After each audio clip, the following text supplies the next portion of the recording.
I will never blot out the name of that person, the victorious person, from the book of life. Now, this is one of those texts we wish they'd left out of the Bible. Wait a minute, Jesus. You're saying to me, you've got this image of a book, and the book's got names in it. But just because the name is in it doesn't mean the name can't be taken out of it. Yikes. And you're saying, Jesus, the one who conquers, the one who's victorious, you'll never blot their name out. What about the ones who aren't victorious? The obvious implication is that the name can be removed. Again, this isn't because Jesus is just wanting to knock somebody around with the hammer of judgment. It's because he called his people to embody faithful works. And they've looked at him and said, we'd rather not. This book we often talk about in church, the book of life, the Lamb's book of life. You want your name in the book, and you do. We sometimes treat it like it's a record of your salvation or something like that. Like the pre-time record of salvation.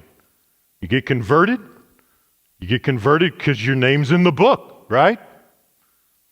But the way this text talks about it, and what some of the helpful commentators say, is that it's not so much a record of your conversion or your salvation as your perseverance. The book isn't a record of conversion, it's a record of perseverance. Why? Because some people don't persevere, and that's when their names come out of the book. So it's not a record of, well, I went to church that day, or I went to summer camp, or I went to the revival, or I went to the camp meeting, and I felt something, so I went down front, and I got saved, and I prayed the prayer, and I signed the card, and joined the church, and I'm good, right? It kind of sounds like that's what happened here. We're good, right? And if we're good, then, well, do we really have to join the Connect group?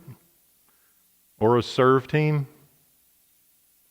I mean, I gave my life to Jesus 20 years ago.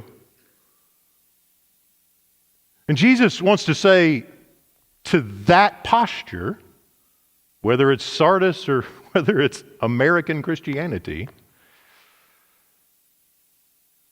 wake up, repent,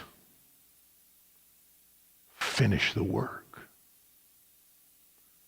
The calling to Christian discipleship begins with a prayer of surrender.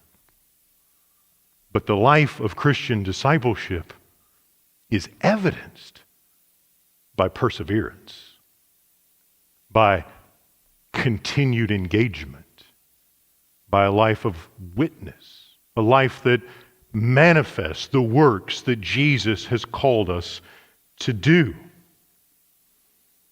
Sardis, you got a church that's meeting, they're coming together, they're living in community, but they are not engaged. And Jesus says the consequence of that is that you won't be a church anymore. You won't be united to me anymore. It's not a done deal. There's no need to write to somebody who's already gone. He still holds them in his hand. And he desires for them to flourish and to be whole and to be well and to be engaged and to do the work he's called them to do. But it's hard to work with someone who refuses to work. Isn't it? You've probably worked with those kinds of people.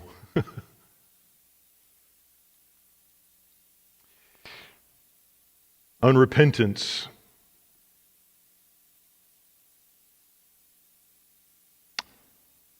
is a matter of dire consequence.